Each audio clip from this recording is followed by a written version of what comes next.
Hi, everyone. This is Krista Moore with The Krista Moore Show, and this is our special SPR edition of the show. This is where I get to interview industry experts and thought leaders that SP Richards is involved with or would like me to. And I want to introduce kind of a new format because I'm going to be interviewing a dealer. And we're going to call this a dealer spotlight, and it is going to be on Friend's Office. I have the pleasure of interviewing my friend and also an OP Will cohort, and her name is Betsy Hughes. Betsy, are you there? She's the president of sales and marketing for Friend's Office. Hi, Krista. Hi, honey. How are you? I'm great. I'm very excited to be here, and I'm honored to represent the entire Friends team. Thank you. Great. Well, one thing that we always hear from many of the dealers is they'd like to hear best practices from other independents. And so I thought it would be a great conversation to be talking about what Friends Office is doing, to make themselves continue to be a strong competitor in your market and continue to grow. And we'll get into a lot of different subjects. I wanted to also let the audience know that we're not afraid to take questions. So if they want to type in a question, we can address that towards the end. Yeah. So why don't you start out and why don't you introduce yourself? Tell us a little bit about who Betsy is, how long you've been in the industry, a little bit about your role at Friends. Okay, sure. Well, I have been in the industry my entire career, which spans a long time. I've been with Friends for 23 years. I've been in the industry for over 30 years. It starts back a long time ago. My mother actually managed a retail office product store. I was her staff girl on the weekends when I was in college. I graduated with a degree in elementary education. While I was looking for a teaching job, friends of ours had an office product store in Findlay. They said, "Hey, can you help us out?" So I did. I then just stayed there and progressed my way up. I was Winnie Airy's first client. If you know her, she actually. Oh, that's great. Yeah. And so started one of the first inside sales teams in the OP industry. That's how I met Ken Schrader, our owner here at Friends. We actually worked at that dealership together. So I've been in the industry a long time. I'm married. I have 4 wonderful children, and one of them is getting married this weekend.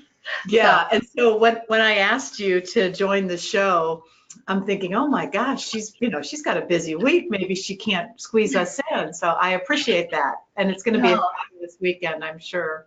Yeah, we're very excited. So I'm curious too. I know you and I see you at events, and I think that you're held in high regard as a sales leader, marketing leader in the industry.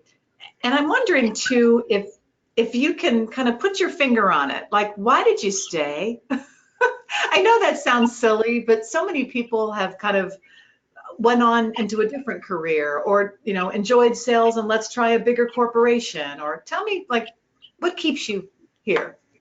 What keeps me here, and so many people talk about this, it is the people in this industry. The people in this industry are phenomenal. They want to help each other, and I have to say something about this company. Friends Office it's a wonderful place to work, and so the people here are a family. Ken Schrader has been great to work with. We had a wonderful time growing this business, the whole management team here. And this industry, I think that if you ask anybody in this industry, they will say the people are they're awesome people. I think, the ABC fine example of that, whenever you go to the ABC, people helping people and wanting to talk about how we can improve. And I think that's just one of the reasons why I've, just love it. I have a passion for it. Well, and that's great because keeping that passion, keeping the vision for growth is so important to the success of any small business. I'm curious when we think about Friends Office and their particular success, what would you say is the number one maybe reason for it? You always look at that and you can cite certain reasons, but at the end of the day, it comes down to your people and how they're executing your strategies Mhm. and your mission and how they are treating your customers. That's at the end of the day what makes you successful. Yeah. So, like I said, I can cite other reasons. I think another reason is that as a company, we measure things day in, day out. We're very good at measuring. Yeah, Betsy, what I'd like to do, I want to hear about your measurement for sure, because I think that there's a lot of dealers that don't measure nearly the things that you do, and I want them to learn from that. But before that, I want to go back to the people point, because I heard something that you said about the great people, but you said they're executing the strategy. So there's a difference between having longevity and industry veterans or experienced people and those that are really producing and those that are productive and, kind of executing the strategy. So, Right, exactly. Some of our people, they're here, they've been here 16 years and they still execute our strategy. But from a sales perspective, when they're not, producing, you've got to part ways. And that's one thing that unfortunately you've got to do, and you've got to do it quickly too. And then what you have to be good at is recruiting new talent. If you are anywhere and you see someone that is going to just be able to execute that strategy, like execute that mission, sell. I've got a business card, and here's my business card, but the back of my business card says always recruiting new talent. So if I'm at a restaurant, if I'm out anywhere, that I see somebody and they're outstanding and they provide, and I really think they'd be a great addition to our team.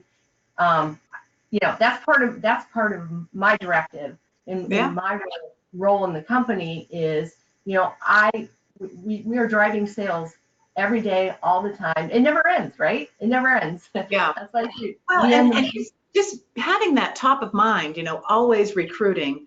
I'm sure that there's people that have questions around how do you recruit, maybe otherwise. I have great stories too of recruiting waitress. I recruited an airline stewardess. So it's great to keep your eyes open all the time. But does Friends Office have kind of a recruitment strategy? I think the best recruits are word of mouth. If your people love working where, if word of mouth is the best recruits we've ever had. And so, that's a strategy that we use. But here again, when I've been out, shoe salespeople, jewelry salespeople, anybody that's on a type of commission basis, they make great recruits. And so, I also participate I help the BGSU, the colleges, with some of their sales programs.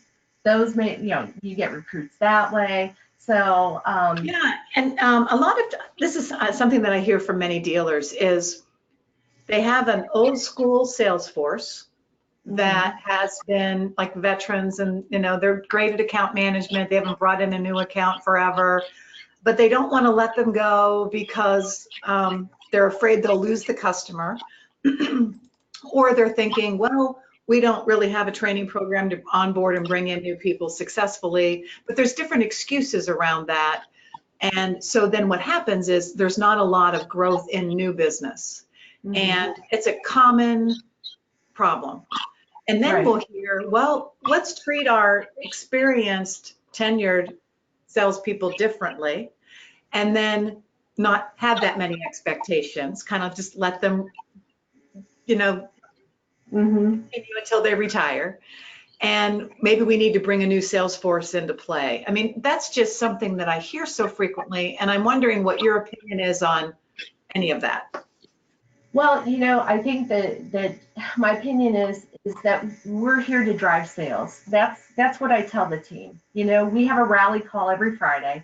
Our CRM actually, and it's a new CRM. It's called Pipedrive, and probably no one on this call has heard of Pipedrive, but it's an excellent CRM. It has a dashboard, and that dashboard tracks weekly progress by everyone, and we can see who's sold the most that week and who's, and so we're here to drive sales, and we're here to so everybody can see everything, and you can't hide. You can't hide.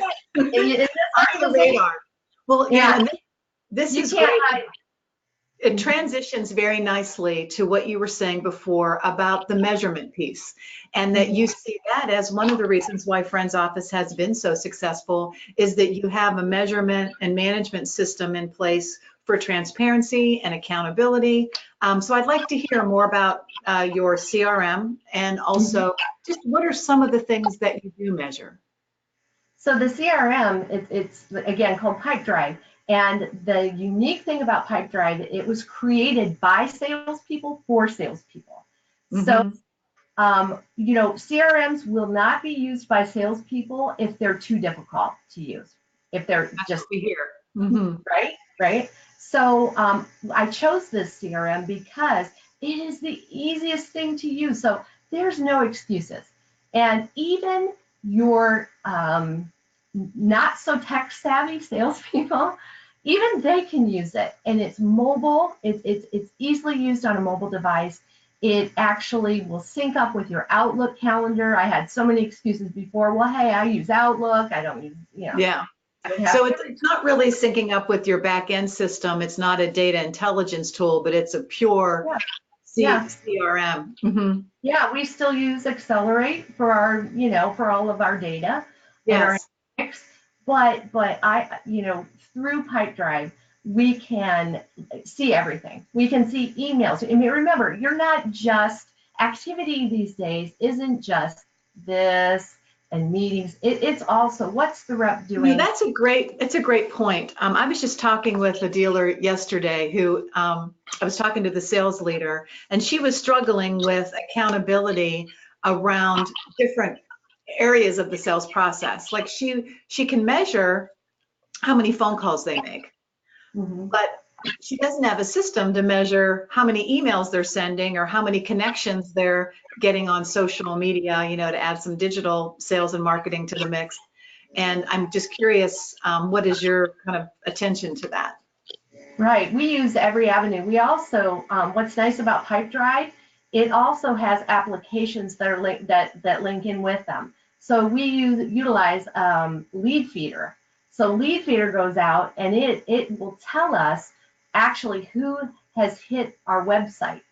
So, and it will tell us if that particular URL is in Pipedrive. So, you're kidding. No, it's a really good. Cool. So why don't you say that app again? I didn't quite get the name of it. Lead Feeder. Lead Feeder. Yes, and so it tells us what page they were on our website, how much time they spent on our website. So, one of the things, when we first started using it, we had a rep call up and say, hey, I saw you were on our website. It's kind of creepy. Yeah, little creepy, little kind of stalking there. Yeah. But no. So it's a matter of timing. So when you're making that prospecting call, there's timing involved there. They were on, there's interest there. They were on your website for a particular reason. Now, the only thing it doesn't do is tell you who was actually there. But, through LinkedIn, you can go on LinkedIn and you can just type in the organization's name, and it will bring up, the furniture person, or, you can find all the people, generally speaking, who are in these positions. And then based upon the page that they went to, then you can kind of help your prospecting effort in that manner. Well, one thing, Betsy, that I've always been impressed with is you teach you teach and train the importance of technology to your sales team, because that's what the modern seller or the modern buyer is all about, or needs or wants. And we had a show last week on digital marketing, which anybody's interested in learning more about this, watch Mario, he was great. But he talks about how the whole sales process is very different than the hitting the street and knocking on doors, because the needs have changed, and because of Amazon, and because of, digital marketing components.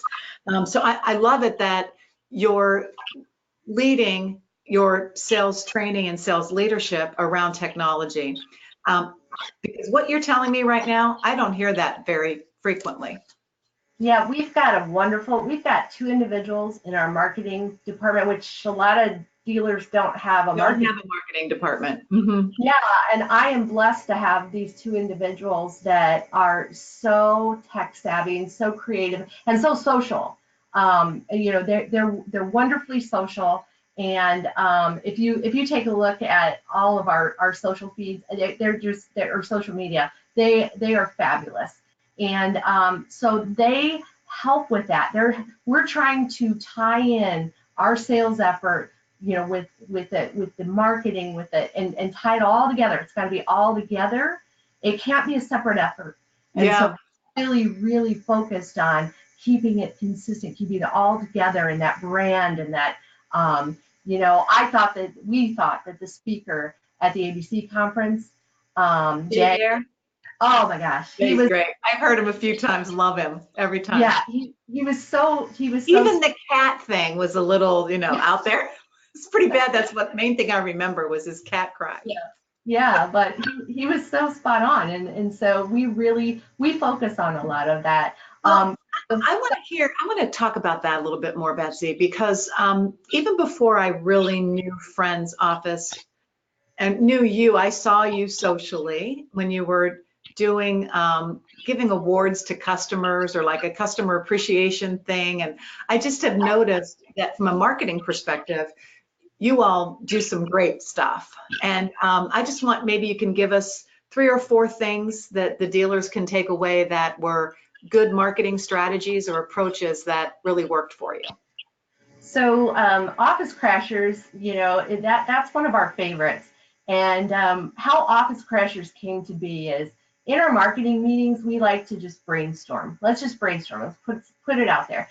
And so we were thinking about, how can we create loyalty and also, thank our, a customer, a real loyal customer, once a month. And so we started talking about Publishers Clearinghouse, and what an awesome thing that is. They show up at the door, and with all these, the big check and the balloons and everything. So that's how Office Crashers came to be. So once a month, we go out, we pick a customer, and the rep will say they're coming with maybe a new product or something, just a business review or a new product. And so what we actually do is, the Office Crashers team shows up with a big basket of, gifts and balloons and flowers, and we surprise the customer. And I actually have this blowhorn thing that we do, and they're just, it's phenomenal, because they give us on video the best testimonial ever. And we're actually on, I think, our 100th episode, it's one of my favorite things, and the customers absolutely love it. So.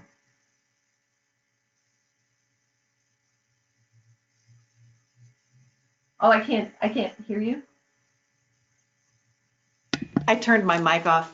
It's really more of a internally, maybe a retention strategy, right, to create customer loyalty and all of that. But yet you're creating content that you can then market, and then you've got these testimonies. So it's really, really smart, really brilliant. Yeah. And so what are some other ones that you're doing, other ideas on the marketing? So we do a lot of K through 12 educational business. That's right. Yeah, the other thing that came to mind is how much teachers spend out of pocket.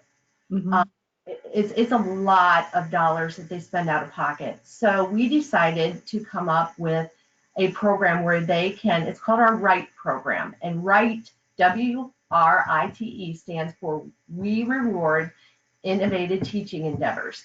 So what they do is they write an essay, they send it in, and basically we give them they first, second, third place, and then we supply products for their grant that they want, the money's for. So it's all out there on a website. You can see the videos.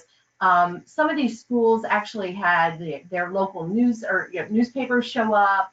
And so it just, the teachers are so thankful. It just is amazing how well this program has really gone. I love that. There's a component of kind of a heartfelt approach and a sincerity around wanting to give back and to help the teachers in the community.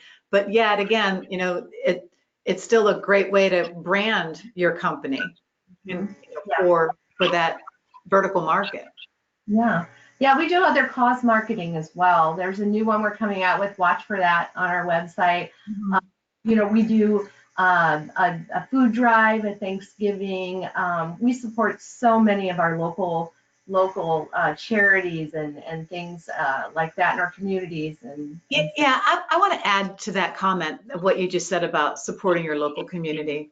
So often the office products independents really do believe that their differentiator is the buy local and our kids go to the schools and all of that, but they might not they might talk the talk but not walk the walk, so to speak. And there's so much that they can do to use it as a differentiator to their customer base. And I guess I just wanted to make that statement because I think you guys have figured that out, where others need to get a little bit more creative around that. What do you think? I do, because also some of your other customers or potential customers, they'll see you participating in, there was something we just participated in called Crayons for Classrooms. And, one of our potential customers saw that we were a participant in that as well. So, reached out, on our website. And so I think it's important. I think it's important that you are, doing these things in your community. That your community sees this. The businesses in your store.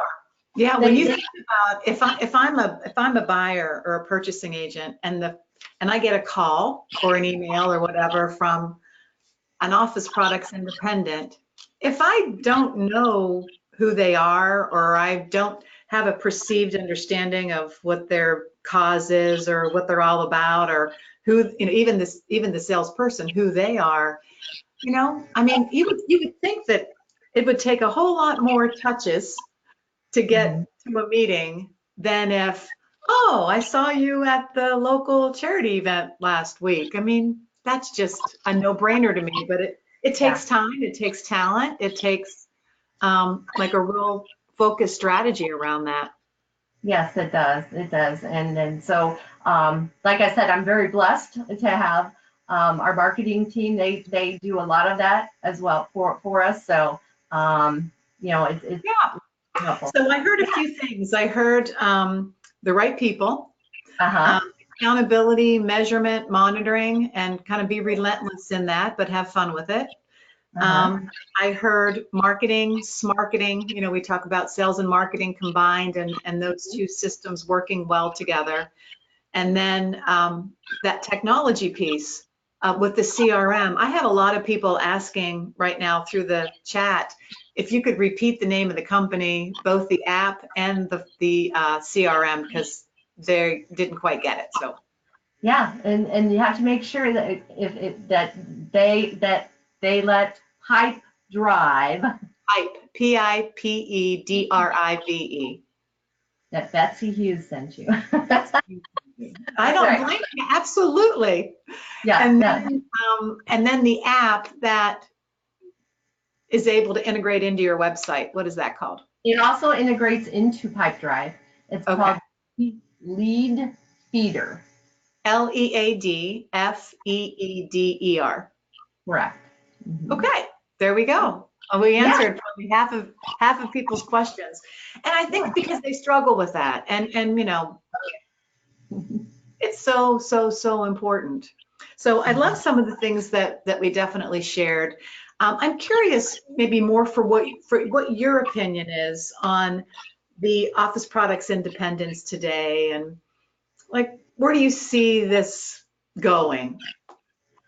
Well, where I see it going is I see us getting stronger. I see us getting stronger, you know, the buying groups, you know, combining but I have to share my personal experience. You know, we have a premier contract. Everybody knows that. I got a call from another GPO this past week, and they said, I need a supplier in Ohio. I'm tired of the big boxes. My members want service, and I see, you know, I know you have a premier contract, and I want you to be a supplier on my GPO. Wow, My that's GPO. all telling. For my GPO. So so you know, what does that tell you? What does that tell you about you know, the independent dealer? You know, Well, it tells you there's a need. You know, there's a right. need for just got to seek it out too. Mm-hmm. Absolutely, and we're just going to get stronger. And so I'm very positive about. I always am. You know, whenever there was a you know, when the recession came, right? I said, what recession? You know, Yeah. I know it's there, but we sell consumable products. You know, everyone is going to need toilet paper, right? So Yeah, I love that attitude, Betsy. I remember when I was in telemarketing sales, like in my early 20s, and everyone, when it was July, they'd say, "Oh, it's the slowest month of the year. Everyone's on vacation," and that just kind of, I flipped my mindset, and I decided it wasn't the slowest month of the year, and you know, ended up having the best month of the year. So I think a right. lot of it does have to do with attitude and positivity, and Mhm. that makes a big difference, not just for the people, but I think it starts at the top. And Yeah. you know as well as anybody, I mean, I'm passionate about effective sales leadership and how important having a system and a style that is going to get the execution done that you spoke about at the beginning. And Mhm. so it does start at the top too. And I want to add that to the list of the many things that you said Friends does well as best practice, because I think that's something that really stands out for me. I think you guys have done a tremendous job with sales leadership. Well, thank you. You do, you know, some people say, why do we have to motivate these salespeople? Well, you know, sales is rough, and you got to motivate them, and you got to have fun with it. And you know, the other thing we do measure, but we also reward and we congratulate. And when you know somebody meets their goal, they're you know they're congratulated and they're rewarded and they're you know they're we point them out and we thank them. So you've got to do that. You know, Mhm. they've got to feel. It's constant work. But every employee wants to feel valued, and so you know they you just that's what I've Yeah, always done. you're Love having. touching on you're touching on culture a little bit, and I think that's so important. And able to grow a small business to grow, especially in a highly competitive industry, that sales culture and that passion and energy and commitment really needs to be prevalent. And it's not easy to show up every day like that. So, No, but it isn't. And the other thing too is that you know you've got to embrace change, because if your CRM, you just talked about everybody asking me about Pipedrive, right? If you know your CRM isn't working, it's a pain to change. It really is. mhm, But if you know it's not working, and you've got to embrace change. You've got to do it. You just yeah, got to get rid of the old one and just make the decision. We are doing this. We're doing it now, and get it done. That's the one other tip that I give dealers is if you know something isn't working, just get rid of it and change now. Change now. So yeah, there's that saying that I always repeat from Jim Rohn, which is if you want things to change, then you need to change. right. Yeah. Mm-hmm. I hate So that. I'm getting some questions that are curious about how you create measurements. Mm-hmm. Mm-hmm. I know it's not just coming out of your CRM, but other measurements within the business. How are you creating them? So as far as, are we talking about delivery measurements? Are we talking All about? of it. Just give us a little bit of an overview in the different areas. Yeah, so in accounting, of course, we measure our days sales outstanding. So we want to be within 28 days, what there. In operations, we want to make sure that, we've got some contracts that we've got to fulfill orders in a particular time frame. We have reports we have to send to these customers, and we're talking about $1.4 million annual contracts. Yeah. That we have to send the customers reports on a monthly basis. We have to hit the delivery measurements, or we potentially can be fined. So there's measurements there. There's also measurements we have safety measurements that we have as well. Mm-hmm. Each area of our business, there's. It has a scorecard. Yeah, it has a scorecard. With our sales division, of course, I told you we have that, that nice goal sheet that sits on everybody's desktop. So we also measure new accounts. So there's just one thing that I noticed you do well is you're measuring. I don't know if it's a % of total sales for product categories, but you're really pushing, penetration opportunities and monitoring that visually. Well, everybody can see how well they're doing in selling additional product categories within their account base. Right, and the nice thing about Pipedrive is that Pipedrive has a section called Deals, and it has the actual pipeline, so you can see where each one of your potential deals is at. So, for example, I'll give you an example. I have a product category, furniture. I have commercial supply sales, janitorial.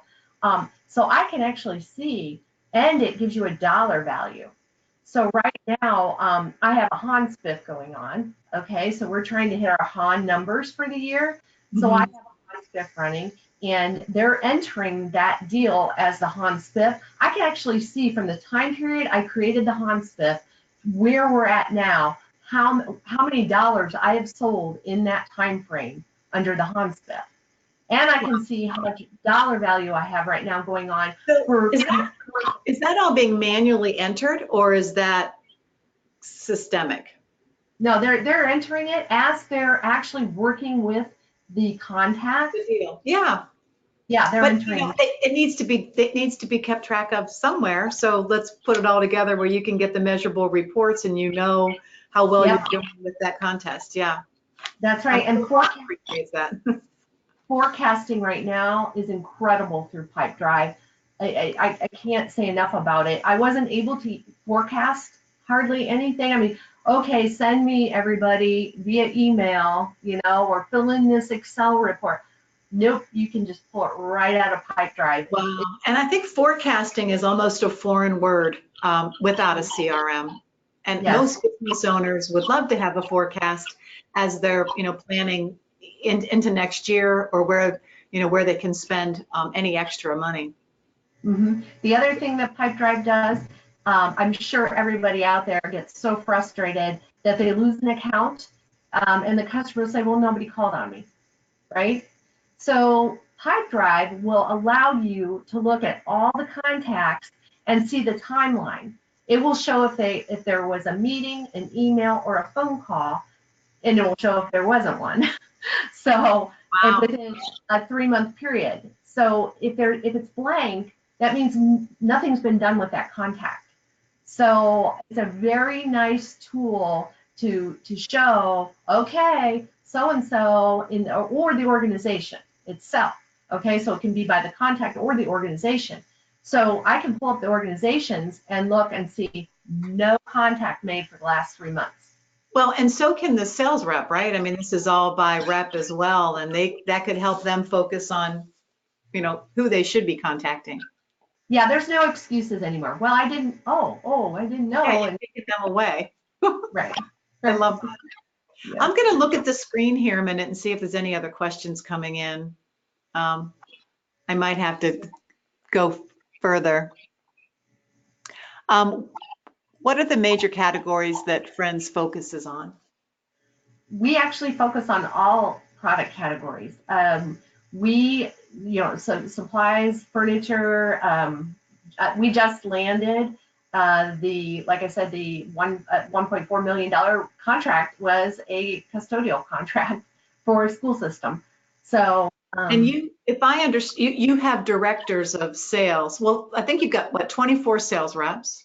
But then you have directors of sales focused in different product categories. Is that how you're structured? Yes, and they actually help the sales reps sell the product category. So furniture, educational, and we have an upcoming janitorial director. So they actually go out and they help. They train the sales reps to sell the product category.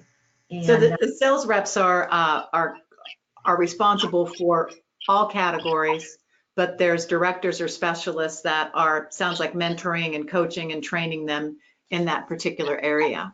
We do have a couple individuals that are just contract furniture only, and we do have designers on staff. Okay, let me see another question. Oh, I answered that. 24 salespeople.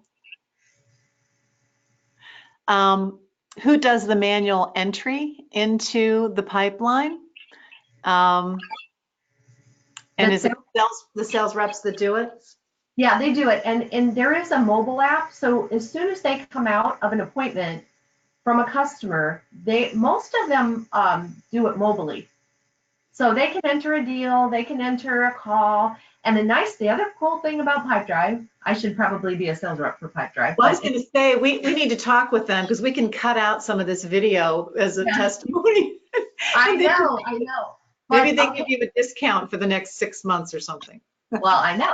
The other cool thing about it is if you have the customer's phone number entered right into the record, if you get a call from the customer on your cell phone and you talk to the customer, when the call is ended, Pipedrive will ask you, do you want to log this as a call for customer? And yes, and there's documentation. Wow. So, Good to know. That was a good question. Thank you, Casey. Someone would like to know, how does Friends measure the marketing efforts? Oh, the ROI on marketing? Yes, which is always a good question. That's always a great question. Yes, it is. So with Lead Feeder now, are we landing that account? So we do look at that with the marketing efforts by how numbers, we track it. Our online dollars are tracked on a daily basis by our marketing team. We do coupons, so we track the coupon codes on a monthly basis. On the coupon codes, how effective were they? So we'll track that as well. So we also, our marketing pieces have contract codes in our system. So we'll track the usage on those as well. So we have a lot of different ways that we're tracking that. Socially, it's a little bit harder, but you can also, how many likes do you have and that. Sure. Have you done any social advertising or social ads? Just curiosity. Oh, I'm trying to see now that my marketing team will really be upset with me for this one, but so I don't know that we have done the social ads. Like a Facebook ad or something? Targeting. No, I don't. No, I don't believe we've done an ad per se.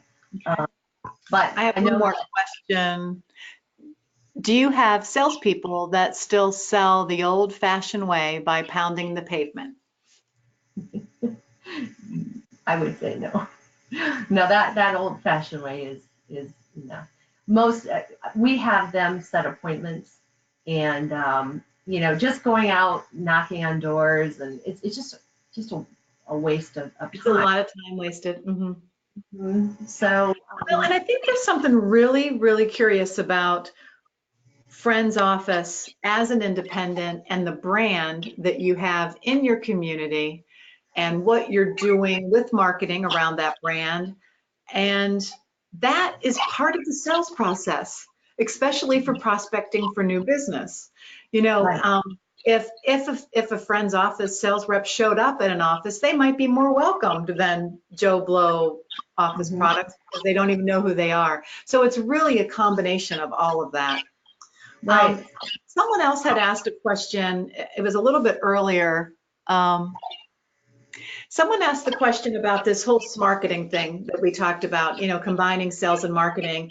And the sales reps are always asking, well, which way should I do it? Is it LinkedIn? Is it email? Is it digital marketing? Is it social marketing? Is it the old-fashioned way?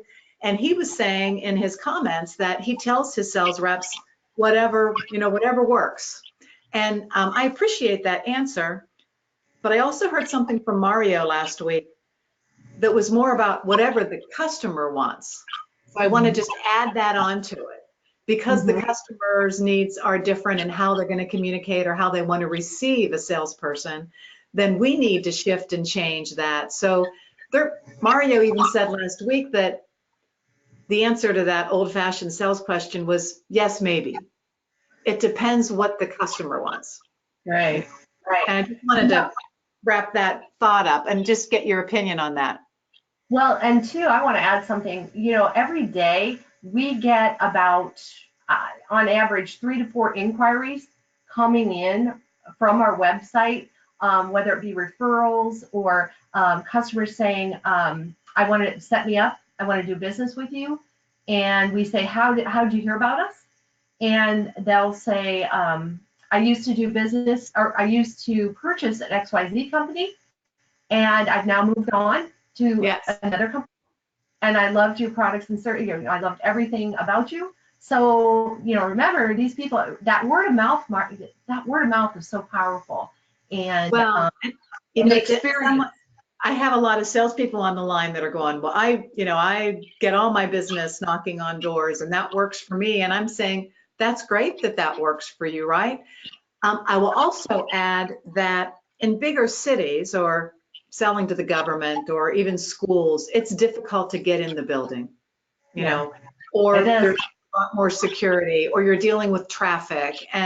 But if you're in a more of a rural area or an office park that is welcoming that approach, and you're not getting the door slammed on you, then, or you can get in, then that's good if it's working for you. But also be aware that with everything that's out there for salespeople from a marketing and digital and relationship building perspective, you've got to get creative around how can you put all that around you to be more of a service to your customer and, be more effective to your customer. Yeah, I say whatever works for you. I mean, we're in a very, some of our market is very rural, like you said. So for us, driving and knocking on a door, so, and two, it is about security a lot of times too. Now, schools, I will say, are site-based. Some of the schools, now, I think we're going to have a tougher time getting in with security with these schools. We've talked about that. My educational director and I have talked about that with the site-based calls.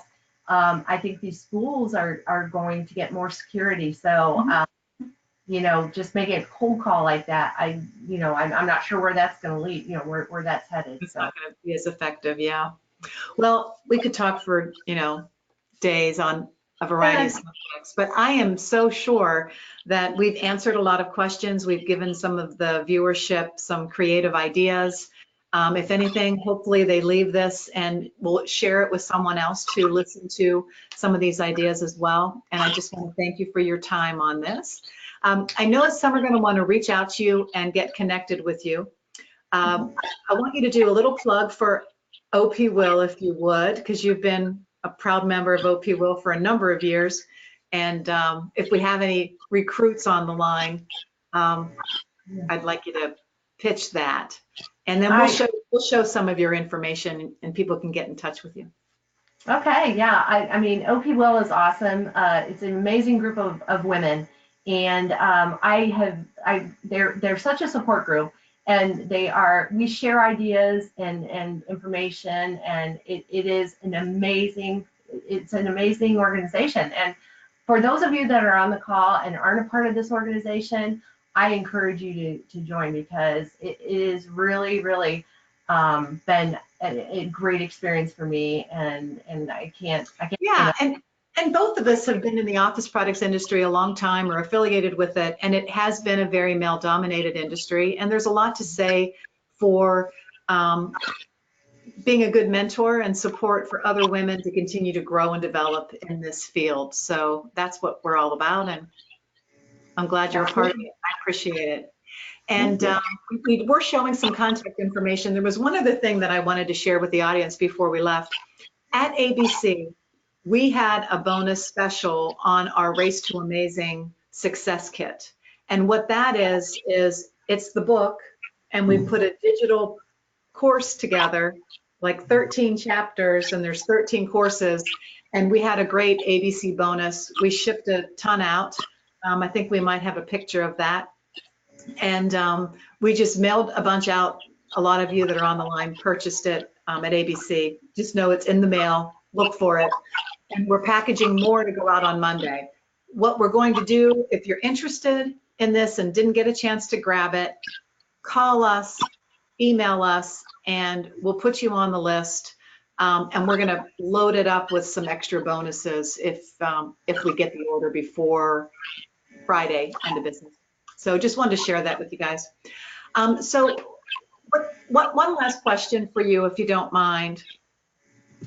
I would like, if you could say one, maybe one takeaway, one piece of advice to business owners and sales leaders out there listening, what would that be?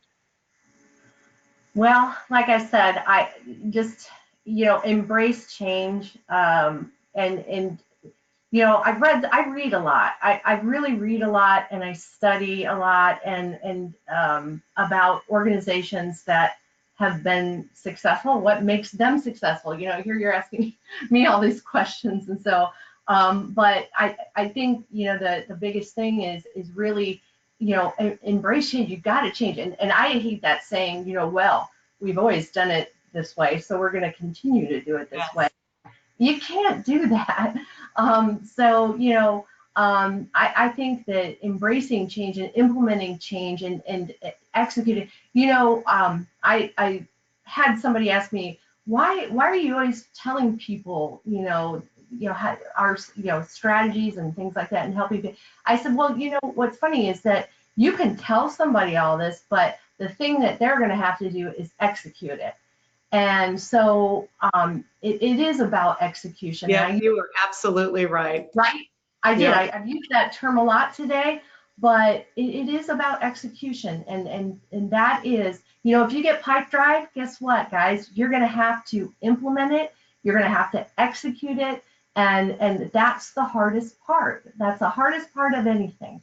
Mm-hmm. And so I think that being good at executing things, and I think that's the word of the day. Mm-hmm. Execution. Yeah. That's what it came down to for me. I agree. Yeah. All right. Well, I'm going to let you go, and I hope to see you soon. And thank you again. And thank you to SP Richards for having the Advantage dealers partake in the Krista Moore Talk Show, where we can learn from industry experts and thought leaders like Betsy. At K Coaching, we care about you and we care about your success. See you later. Take care. Thank you.